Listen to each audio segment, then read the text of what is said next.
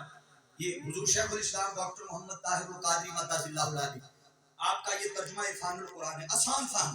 آپ یہ اٹھا لیں یا کسی اور کا اٹھا لیں, اس مسلک کا اٹھا لیں یا کسی اور مسلک کا اٹھا لیں, ہر کسی نے یہی ترجمہ کیا انا نحن نزلنا الذکر و انا لہ لحافظون.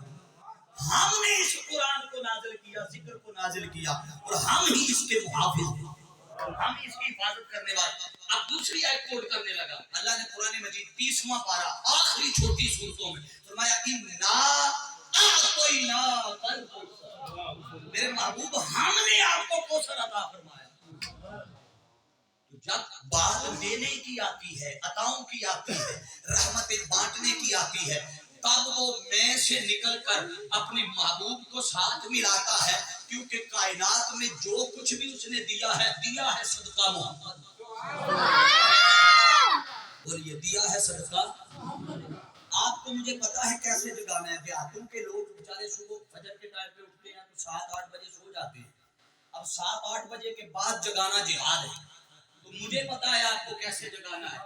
میری جھولی میں رہتے ہیں سدا ٹکڑے محمد کے, میری جھولی میں رہتے ہیں سدا ٹکڑے محمد کے, ازل سے کھا رہا ہے یہ سدا ٹکڑے محمد کے, ٹکڑے محمد کے. میری جھولی میں جھوم کے کہیے میری جھولی میں رہتے ہیں سدا ٹکڑے. اب اللہ رب العزت نے فرمایا اور اصل کتاب, ہم نے اس کتاب سے مراد یہ قرآن کہ ہم نے اس قرآن کا وارث بنا دیا.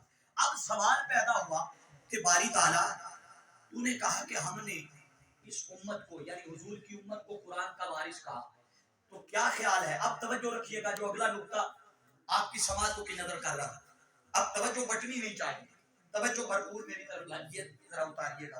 اب میں گرمی محسوس ہونے لگا ہے, یہ اتار لیتا. توجہ میری طرف کیجیے گا ذرا. اللہ نے فرمایا اورثنا الکتاب, ہم نے وارث بنایا. ہم کا نقطہ سمجھا دیا. اب اللہ نے کہا کہ وارث بنایا. آپ کے علاقے میں یا آپ کے اس پورے ایریے میں وارث تو یقیناً کسی نہ کسی جائیداد کا ہوتا ہے.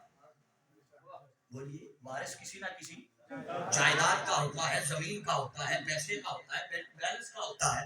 تو باری تعالیٰ وارث تو بندہ کسی نہ کسی جائیداد کا ہوتا ہے, تو وارث بنا رہا ہے قرآن کا. تو بتا اسے ادھر یہاں دنیا میں تو ہم خزانوں کے مالک ہوتے ہیں, تو قرآن کو خزانہ سمجھا رہا ہے اور ہمیں اس خزانے کا وارث بنا رہا ہے. بتا یہ بھی کوئی خزانہ ہے جس کا تو وارث بنا رہا ہے. وہ فرماتا ہے ہاں تم نے دنیا کے خزانے دیکھے ہیں, وہ فقط دنیا تک رہتے ہیں, وہ قبر سے باہر رہتے ہیں. جس خزانے کا تمہیں وارث بنا رہا ہوں یہ قبر میں بھی ساتھ نہیں چھوڑتا, حشر میں بھی ساتھ نہیں چھوڑتا, یہ آخر تک جانے والا خزانہ ہے. آپ دیکھیے نا, آپ کا دنیا کا خزانہ ہو, بینک میں پیسے پڑے ہو, توجہ رکھیے گا. آپ خیال رکھتے ہیں بینک والے کہ آپ اس پیسوں کو سنبھالنے کے لیے سیکورٹی بھی رکھنی ہے, وہ سیکورٹی گارڈ باہر کھڑا ہوتا ہے. آپ کو جتنا مرضی آپ کا وہاں مال پڑا ہوا ہو, جتنا مرضی سخت سیکورٹی والا ہو, وہ جو سیکورٹی کر رہا ہے اسے کہیں نہ کہیں اونگ, کہیں نہ کہیں نیند, کہیں نہ کہیں اس سے کمی کجی رہتی ہے, کمزوری رہتی ہے, پھر بھی وہ ڈرے رہتی ہے کہ کوئی ڈاکہ نہ پڑ جائے. قربان جائیں جس خزانے کا اللہ نے آپ کو وارث بنایا ہے, اس پہ جو سیکیورٹی معمور ہے اسے نہ اونگ آتی ہے نہ نیند آتی ہے. دنیا کا خزانہ ہے, وہ آپ نے 10-15 ہزار کا سیکیورٹی گارڈ رکھا ہوا ہے. ارے یہ قرآن ایسا خزانہ ہے کہ اس کی حفاظت دنیا دار نہیں کر رہا. یہ وہ خزانہ ہے کہ جس کا محافظ خود مالک کائنات ہے. جس کا بولیے سیکورٹی والا خود مالک کائنات ہے. اللہ نے فرمایا جس کی حفاظت میں خود کر رہا ہوں تمہیں اس خزانے کا وارث بنایا. تمہیں بولیے اس خزانے کا وارث بنایا. اب توجہ رکھیے گا, ممکن ہے بہت کم چانسز ہوتے ہیں, مگر ممکن ہے کہ بعض دفعہ لوگوں نے جو بینکس کے اندر اپنے اپنے دراز بنائے ہوتے ہیں نا, دراز اور چابیاں ہوتی ہیں, ان میں بعض دفعہ رد و بدل ہوتی ہے. کچھ چیزیں نکال لیتے ہیں, کچھ ڈال دیتے ہیں, کسی کی چوریاں بھی ہو جاتی ہیں, خزانہ چوری ہو جاتا ہے. اب توجہ رکھیے گا, یہ خزانہ وہ خزانہ ہے کہ لوح محفوظ پہ اتارا, جاگ دے روے آج لوح محفوظ پہ آیا, وہاں سے براہ راست سینہ مصطفیٰ پہ اترا. اب درمیان میں اور کچھ نہیں, جیسے تاجدار کائنات کو وہاں سے ملا تھا, ایک حرف کی بھی رد و بدل کیے, جیسا رب نے دیا مصطفیٰ نے تمہیں دیا. آقا نے وہ خزانہ رب سے لے کر کہا جاؤ تمہیں اس خزانے کا وارث بن. آپ کہیں گے کہ خزانہ تو اس کو کیا کہا ہے, خزانے میں تو زمین بھی ہے, پیسہ بھی ہے, جائیداد بھی ہے, گاڑیاں بھی ہے, بینک بیلنس بھی ہے, سب کچھ ہے. اس خزانے میں کیا ہے؟ اب توجہ کیجیے گا, کیا ہے اس خزانے میں بتانے لگا. ارے وہاں کسی نہ کسی دنیا کے خزانے میں کمی رہ سکتی ہے, مگر یہ جو قرآن خزانہ ہے, اس کے پاس آپ چلے جائیں نا اور آپ کہیں کہ مجھے ایمان چاہیے تو قرآن انکار نہیں کرے. آپ چاہیں کہ مجھے تقویٰ چاہیے تو قرآن انکار, بولیے گا مجھے ہدایت چاہیے, قرآن کہتا ہے ہدی للمتقین, قرآن کہتا ہے ہدی للناس. جگہ جگہ قرآن ہدایت دیتا اور بانٹتا نظر آتا ہے. قرآن کے پاس چلے گئے, نور چاہیے, قرآن نور بانٹتا نظر آتا ہے. کبھی وہ فرماتا ہے یا اہل الکتاب قد جاءکم نور, کہیں وہ فرماتا ہے قد جاءکم من اللہ نور, کہیں وہ آقا کے نور کی, کہیں اللہ کے نور کی, وہ باتیں کرتا اور نور کا فیض تقسیم کرتے نظر آتا ہے. آپ قرآن کے پاس چلے گئے, جو شے مانگنے جائیں گے قرآن انکار, بولیے قرآن انکار نہیں کرے گا. اب یہ ایسا خزانہ ہے کہ اللہ نے اس خزانے کا آپ کو وارث بنایا. اگلی اہم چیز, اگلا اہم نقطہ وہ کیا, آپ کہیں گے یہ سانو لگتا ہے اللہ نے سانو اس کو قرآن کا وارث بنایا, پیچھے 1.25 لاکھ نبی گزرے, انہاں دی امتاں بھی گزریاں, ان کی امتوں میں بڑے بڑے نیک صالح متقی لوگ گزرے ہیں, اور ایسے ایسے بھی اللہ کے ولی اور نیک لوگ گزرے ہیں کہ جن کے لیے اللہ 309 سال تک اپنے سورج کے نظام کو بدل کے رکھتا رہا. ایسے ایسے بھی نیک گزرے ہیں, اور ایسے ایسے بھی گزرے ہیں کہ جو بیٹھے بٹھائے 900 میل کی مسافت سے تخت اٹھا کے لا کے سلیمان کی بارگاہ میں رکھتے رہے. سوال پیدا ہوا کہ اتنے اکابر بڑے بڑے اولیاء گزرے, نیک اور صالح گزرے, ان کو کسی کو وارث نہیں بنایا. یہ بات سمجھنے والی, ان میں سے کسی کو وارث. اور اگر نبیوں کو دیکھا جائے تو نبیوں میں کوئی خلیل اللہ ہے, کوئی کلیم اللہ ہے, کوئی ذبیح اللہ ہے, بڑے بڑے مقام رکھتے ہیں, مگر کسی نبی کو یا کسی نبی کی امت کو اس قرآن کا وارث نہیں کہا. سوال پیدا ہوا ہمیں قرآن کا وارث کیوں کہا؟ کیا ہم بڑے نیک تھے, ہم بڑے پرہیزگار تھے, ہم بڑے اپنے ہمسایوں کے حقوق کا خیال رکھنے والے تھے, یتیموں کے حقوق کا خیال رکھنے والے تھے, غریبوں کی دیکھ بھال کرنے والے تھے, یتیموں اور ہمسایوں کے سر پہ ہاتھ رکھنے والے تھے, ہم غریبوں کو بھوکے وقت میں کھانا کھلانے والے تھے, ہم جس کے تن پہ بدن پہ کپڑا نہ اسے کپڑا پہنانے والے تھے. کیا ہم بڑے ایماندار تھے, ہم بڑے دیانتدار تھے, بڑے صادق تھے, بڑے امین تھے؟ کیا اس لیے رب نے ہمیں قرآن کا وارث کہا؟ اگر ان ساری چیزوں کو دیکھا جاتا تو ہمیں قرآن کا وارث رب نہ بناتا. بولیے ہمارے اعمال اس قابل نہ تھے, ہماری عبادتیں اور ہمارے سجدے, ہماری قرآن کی تلاوتیں, ہمارے قیام اللیل, ہمارے روزے, صدقات و خیرات, حج و عمرہ اس قابل نہ تھے. وہاں بھی بڑی بڑی ریاکاری ہے, لوگ لاکھوں روپیہ لگا کر جاتے ہیں,